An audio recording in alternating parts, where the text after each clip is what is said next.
अधूरा ज्ञान। एक समय की बात है। गौतम बुद्ध के हजारों शिष्य उनके पास अध्ययन करने आते थे। गौतम बुद्ध से जब भी कोई ज्ञान प्राप्त कर लेता था तो उसे किसी दिशा में लोगों को जागरूक करने तथा शिक्षा देने के लिए भेज दिया करते थे। बुद्ध का एक शिष्य बुद्ध के आश्रम में लगभग 6 सालों से था। वह शिष्य महात्मा बुद्ध के पास आया और बुद्ध से कहा, मुझे यहाँ आए लगभग 6 साल हो गए। मेरे बाद कितने शिष्य यहाँ पर आए, उनमें से सभी शिष्य को आपने ज्ञान देने के लिए किसी न किसी दिशा में भेज दिया, लेकिन मुझे अभी तक नहीं भेजा। आखिर ऐसा क्यों? क्या मुझे आपका ज्ञान प्राप्त नहीं हुआ है? बुद्ध मुस्कुराए और बोले, यह तो तुम्हें खुद ही समझना पड़ेगा कि मेरा ज्ञान तुम्हें प्राप्त हुआ या नहीं।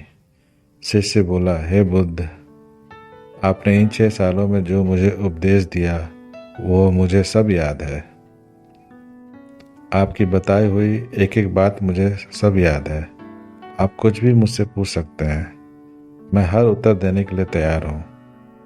आप मुझे एक मौका तो दें ताकि मैं किसी भी दिशा में जाकर लोगों को अपने ज्ञान के बारे में बता सकूं। इस पर बुद्ध ने बोला कि ज्ञान की बात को याद रखने से कोई फायदा नहीं जब तक तुम उस आदत को खुद नहीं अपनाओगे। शिष्य ने कहा, जो भी हो, कृपया मुझे एक मौका जरूर दें। आप मुझ पर भरोसा रखें, मैं किसी को अपने ज्ञान से प्रभावित कर सकता हूँ। मैं लोगों को ऐसी बातें बता सकता हूँ जिससे लोगों को जीवन में शांति आ जाएगी और वह अपना शांतिपूर्ण जीवन जी पाएंगे।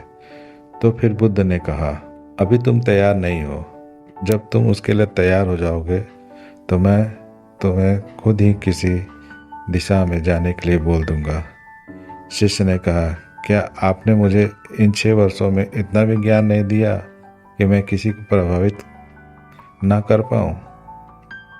बुद्ध ने कहा, ठीक है, तुम पूर्व दिशा में चले जाओ। वहाँ एक गांव मिलेगा, वहाँ से भिक्षा मांग कर लाना और अपने ज्ञान से लोगों की मदद करना। कल सुबह तुम वहाँ अकेले जाना और शाम में आकर मुझे बताना कि तुमने लोगों की सहायता कैसे की। शिष्य यह बात सुनकर बहुत खुश हुआ और आशीर्वाद लेकर चला गया।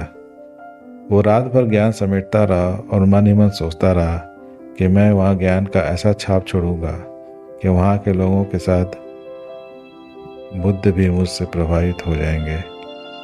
सुबह उठकर वह महात्मा बुद्ध को प्रणाम करने गया। उन्हें प्रणाम कर वह पूर्व दिशा की तरफ निकल गया। शाम को जब वह वापस आया तो बुद्ध ने देखा कि शिष्य के माथे पे चोट लगी है और खून बह रहा है।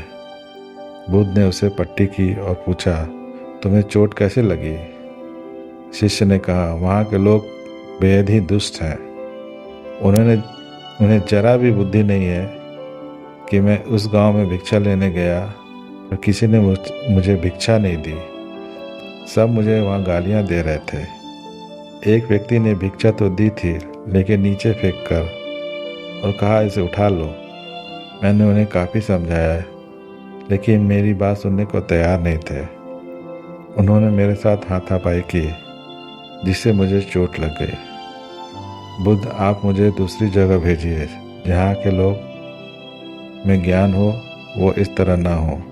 बुद्ध शिष्य की बात सुनकर मुस्कुराए और बोले, अगर दूसरे गांव में भी ऐसे ही गांव के लोग होंगे तब तुम क्या करोगे? शिष्य ने कहा, हे बुद्ध, मैं ऐसे लोगों को कोई ज्ञान नहीं दे सकता। वहाँ लोग अज्ञानी हैं, उन्हें कौन समझाए? बुद्ध ने कहा, वह लोग अज्ञानी नहीं बल्कि ज्ञानी हैं। उनके पास बहुत ज्ञान है, परंतु उनके पास खुद का ज्ञान है। अब अगर तुम किसी दूसरे के ज्ञान को चोट पहुंचाओगे तो वह कुछ तो कहेंगे ही। तुम्हें ऐसे लोग हर जगह मिलेंगे, तब तुम अपना ज्ञान उन्हें कैसे दोगे? बुद्ध ने कहा, आज तुम आराम करो, कल शाम को मेरे पास आना। शिष्य बुद्ध को प्रणाम करके चला गया। अगली शाम जब वह वापस बुद्ध के पास आया तब वहाँ बुद्ध के एक और शिष्य मौजूद थे। उनके हाथ में भी चोट लगी हुई थी। बुद्ध ने शिष्य के हाथ पर चोट देख उस पर पट्टी की और उससे पूछा, तुम्हें यह चोट कैसे लगी? शिष्य ने कहा, आपने पूर्व की ओर एक गांव में मुझे जाने के लिए कहा था, तो वहीं मुझे चोट लगी। बुद्ध ने कहा, वहाँ तुम्हारे साथ क्या क्या हुआ, तुम मुझे बताओ। शिष्य ने कहा, वहाँ पर मैंने सबसे भिक्षा मांगी, लेकिन किसी ने भी भिक्षा नहीं दी। एक व्यक्ति जिसने भिक्षा भी दी तो मुझे ज़मीन पर फेंक कर दी और कहा, उसे उठा लो। तो मैंने उसे उठाकर अपने झोले में रख लिया और मैंने उसे सफल होने का आशीर्वाद दिया। तब उस व्यक्ति ने मुझसे कहा, आप बड़े अजीब लगते हो, मैं आपका अपमान कर रहा हूँ और आप मुझे आशीर्वाद दे रहे हो। तो मैंने उनसे कहा कि आप दानी हो, आपने मुझे दान दिया है, इसलिए मैं आपको आशीर्वाद दे रहा हूँ।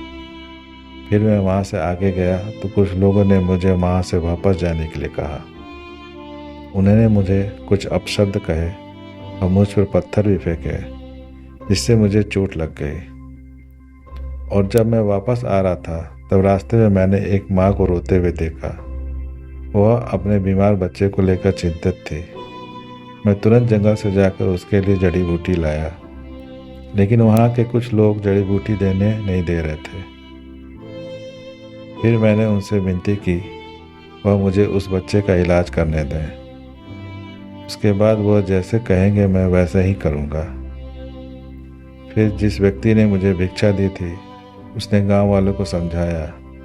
तब उन्होंने मुझे उस बच्चे को जड़ी बूटी लगाने दी।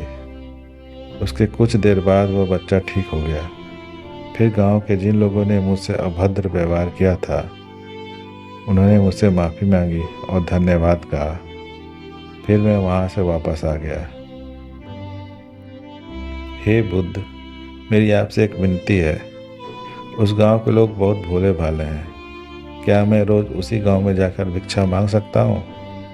यह सभी बातें पहला शिष्य खड़ा होकर बड़े ध्यान से सुन रहा था। उसने यह सुनते ही बुद्ध के चरणों में गिरकर कहा, हे बुद्ध, मैं समझ गया हूँ कि अभी मैं उस लायक नहीं हुआ हूँ कि मैं दूसरों को ज्ञान दे सकूं। बुद्ध ने कहा, हमें बाहर वैसे ही लोग दिखाई देते हैं जैसे हम अंदर से होते हैं। जब तक स्वयं को नहीं बदल सकते तब तक किसी को नहीं बदल सकते हैं। खुद में बदलाव लाना ही जरूरी है। अपने आप में बदलाव लाकर ही इस दुनिया को आप जीत सकते हैं।